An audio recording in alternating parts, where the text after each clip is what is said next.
Fight of the night was Kai Kara France and Royval, and then the performance of the nights went to Blachowicz and Adesanya. Those guys all won $50,000, so congratulations to them. I was going to ask you about Adesanya. Clearly a performance of the night. Worthy, man. What did you think about him in there tonight? Well, so much for fight of the year, but domination of the year. I mean, it was weird because, I mean, if you look at every other fight that Costa has had, he comes out and goes after people like they owe money, and I think he landed one jab in this fight. Didn't try to clinch in the fence, didn't try to put pressure, kept going back to the center of the octagon. It was very weird. Yeah, it was a weird. I mean, do you think he was in his head? I mean, was it just the antics that slowed everything down? What happened? You're gonna have to ask him that question. I have no idea. But you know, no matter what it was, Adesanya put on a clinic. I mean, the first 3 calf kicks busted up his leg, then he hit him right on the side of the knee, had a huge welt on the side of the knee, then the shin to the eye, and just absolutely dismantled him and easily won the fight. Yeah. He said he likes the idea of Jared Cannonier next if he wins. Does that sound like a good fight to you? Yeah, I mean, that's the fight if Cannonier wins. And I love that about Israel. You know, he's ready for who's next. Who else thinks they can beat me? It's just, the kid is an absolute stud. Tonight, congratulations to, you know, him and Costa. They broke a bunch of records tonight, man. It's unbelievable. Their stare down, when we went live, their stare down was the biggest stare down ever, most viewed ever in UFC history. It beat Khabib and Conor by 1.5 million when the show started. I don't know what it's at now. That's crazy. He was chatting you up afterwards. Was that really just about weight cutting the whole time? Was that? Yeah, you know, 2 of his guys, you know, so yeah, he was all fired up about that. Listen, he's not wrong. You know, but that's not our place. That's the commission that handles that. But he's not wrong. Take 80 or 90% of anybody's money, they're going to show up. They're going to show up the right way. Yeah. You got a new light heavyweight champion as well. What did you think about Jan Blachowicz' performance tonight? He looked awesome, man. He looked unbelievable. It was like he had a laser on that kick to the body, man. That thing kept landing right in the same place and was ripping Reyes apart. And I believe that was a huge factor in the fight. Question. Immediately he calls out John Jones, basically. Can you tell us what is going on with John? I mean, would he come back down as heavyweight? What's up with him? Listen, you guys know as much as I know about John Jones. But yeah, I like that he wants to fight John. Yeah. You know, he could have called out whoever the next contender is and whatever. The fact that, you know, these guys respect Jones enough and the fact that, you know, they want to be the guy who beats the guy, I love it. Yeah. Got to ask you about Diego Sanchez. You know, he told us coming into this fight that he's got 4 fights left on his deal. He wants to fight out that contract. I know you got a ton of respect for Diego Sanchez and everything he's done. Are you comfortable with him fighting out 4 fights? I love Diego Sanchez. And I don't know. I don't know. It's something I got to think about, and it's obviously something that I got to talk to the guys about back when we get home in the office and see what everybody thinks. I want to do what's, you know, I got these guys now. You got Diego Sanchez, who fights his heart out every time he fights. He was part of Tough One. Everybody knows how I feel about those guys. And he's just a great person. Then you got Cowboy, who you can say all the same things about. And, you know, as these guys start to get older and start racking up some losses, it's tough to, you know. But Diego's like, I want to say, I don't know for sure off the top of my head, but he's like 3 out of his last 5 or something like that. But yeah, it's tough. It's tough. It's the not fun part of this job. For sure. A couple quick ones outside tonight. Conor McGregor made waves over the last 24 hours or so, talking about this. Well, first of all, sharing direct messages from you. Did that upset you that he kind of shared private conversations? Listen, I've had people blowing me up left and right. I mean, everybody here knows. I mean, even the ladies, this is some man code stuff. You know, it's just something you don't do. It's one of the dirtiest things you can do. Which, by the way, you know, because we're just talking about Diego Sanchez, you know, and Diego Sanchez is in there in a private conversation that I was having with Conor. When you're the number 2 or 3 ranked guy in the world, and you're telling me that you want to fight, but you want to fight unranked 39-year-old Diego Sanchez in a main event in Los Angeles, you know. Yeah, fair enough. How valid is this Pacquiao thing, though? Can you comment on that? I mean, is this a real thing that could happen? I have no idea. No idea? Yeah. Listen, you guys have been asking me about Conor McGregor forever. Did you see Conor McGregor's tweet? Which one? Well, I think the retirement tweet? Oh, yes. I'm retired. Yep. Birthday cake. I'm retired.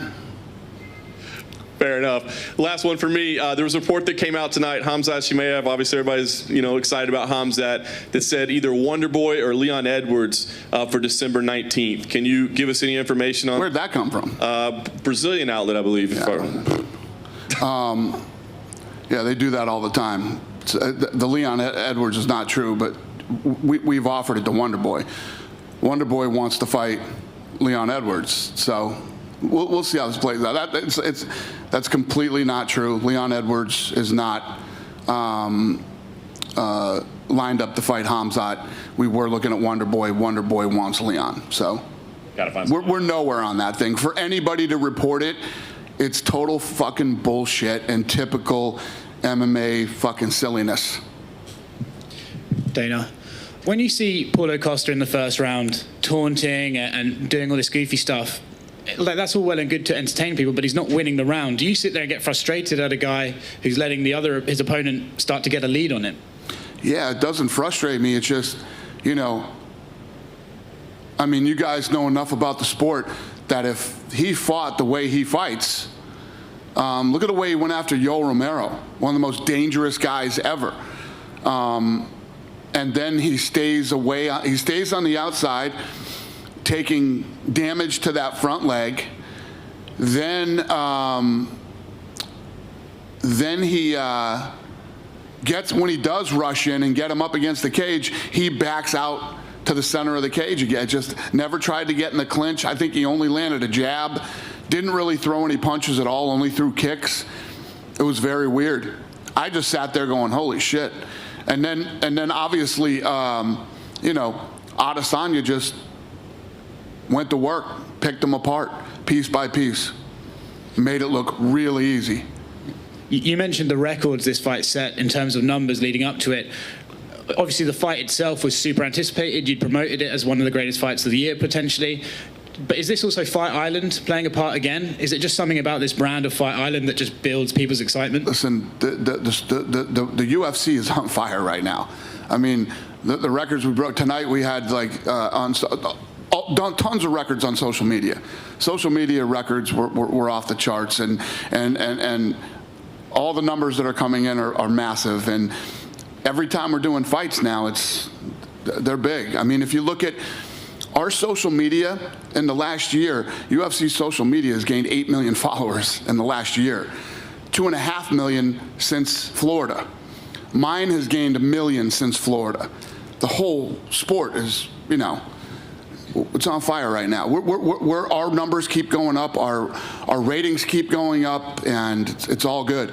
Is part of that because it's not just like America that's had nothing to do for the past few months, it's the whole world's been shut down. So are you getting followers from all over the world, or is it just America it's building up in?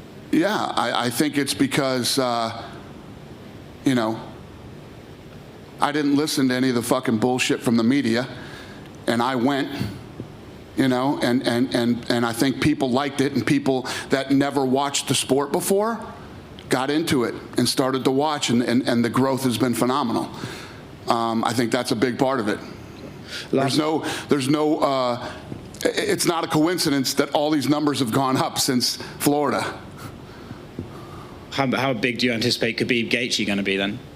How big does what? How big is Khabib Gaethje going to be? Yeah, so the question is now, does Khabib Gaethje break the records that we broke tonight? Wow. Last one from me. Earlier today, Nate Diaz put out a promotional video of himself and Masvidal, obviously saying round 4, wanting the rematch with Masvidal. Have you got any progress on that fight? No.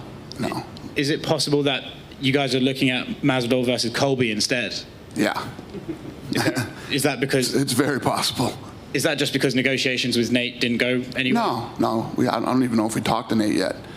But yeah, after the Colby fight, I mean, how do you not make that fight? That's a fight that makes sense. If The Nate Diaz rematch is going to be there no matter what happens. And actually, just one more thing. Have you heard anywhere further with Nick Diaz? No. Okay. I told you guys this last time. Go ahead, Shmo. All right, I want to talk about Brandon Royval. This guy's had 2 UFC fights, and it looks like he's going to be fighting a top 5 opponent. Huge fast track, and maybe he's 1 fight away, 2 fights away from a title fight. Just thoughts on this guy? Yeah. Fight of the night winner. Awesome fight. Awesome finish.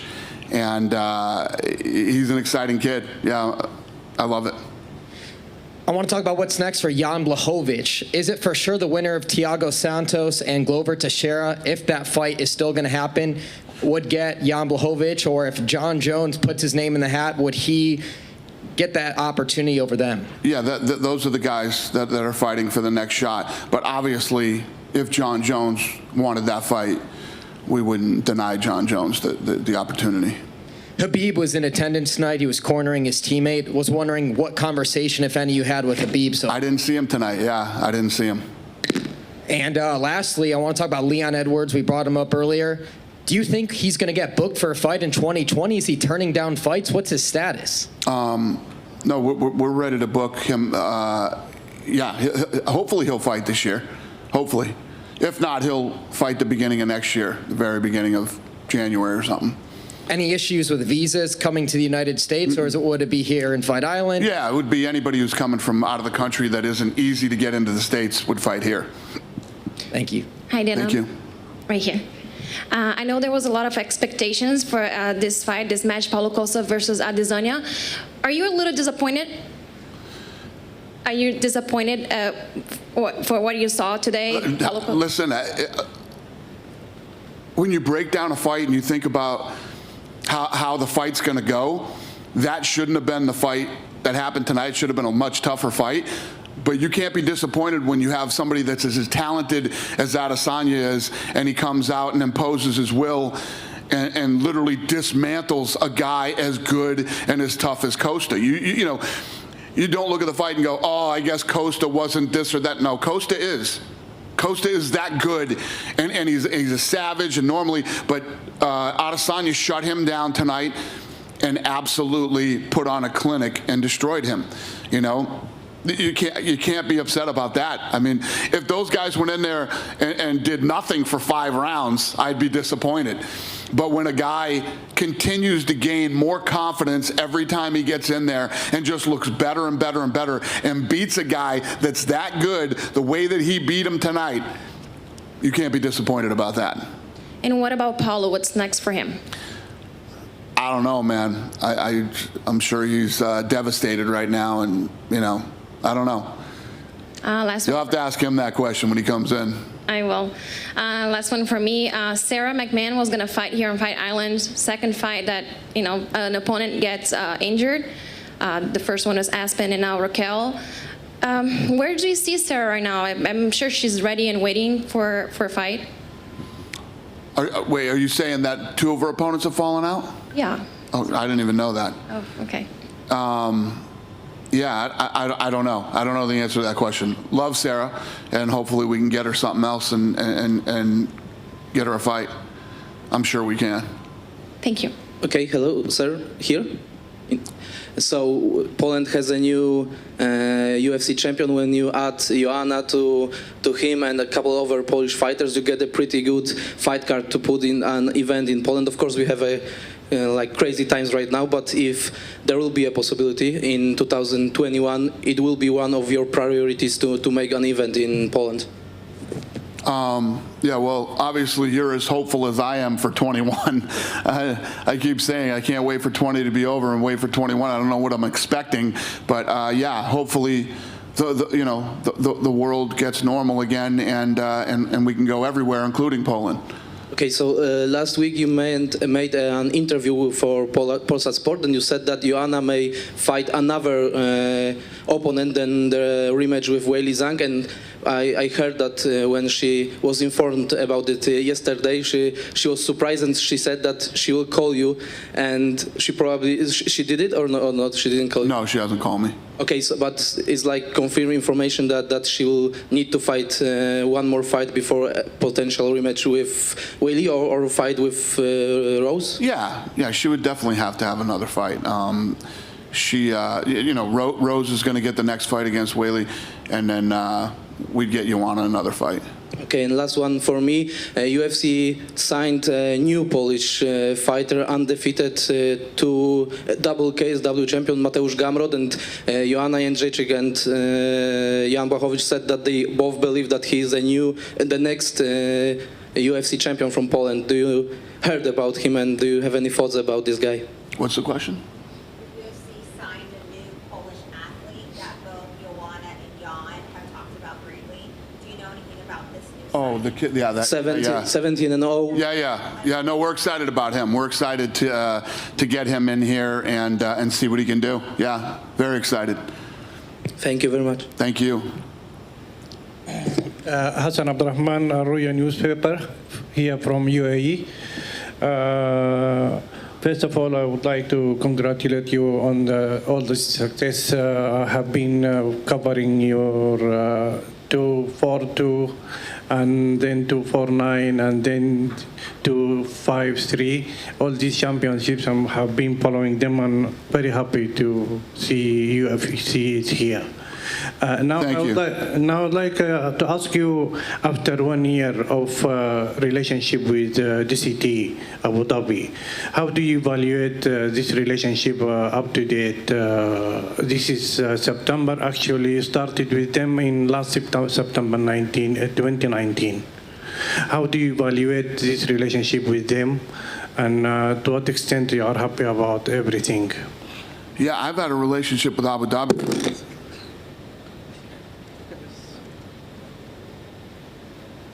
I've had a relationship here for over a decade, and it's always been incredible. Obviously, with what's going on right now, the way that these guys have pulled together and worked with us to pull off Fight Island 1 and 2, I really can't put into words for you how incredible it is and what's been done here. The service has been phenomenal. The venue, just everything from the flight here till we get back on the flight and go home. You don't get service like this anywhere in the world. We're at the W Hotel here in Abu Dhabi. You don't get better service at the Four Seasons. You don't get better service at name the hotel. This place will kick its ass. It's not even close. And you ask any of my staff how they feel, and I'm sure much of the media too. If you look at what's going on in the world right now, what we're doing here in Abu Dhabi, there's nothing like it. And the second question is, how do you evaluate performance of the Arab fighters up to date? Now we are trying to help UFC to promote the idea for the Arab new talents. Yeah, Arab fighters, Arab players. Yeah, okay. So once once you're in a market long enough like this here in Abu Dhabi or wherever it is, not only do does the fan base start to grow, but so does the talent, and we're seeing that. Watch what happens here over the next 5 or 6 years. There will be serious talent coming out of this region. This is all for me. Thank you very much. Thank you, sir. Thank you. Go ahead. Sorry. Do you think Adesanya can be the new Anderson Silva of the division? I think he's going to be the new Adesanya of the division. He's got his own style and his own way about him. I think he's going to be the next big superstar here, especially after tonight's performance.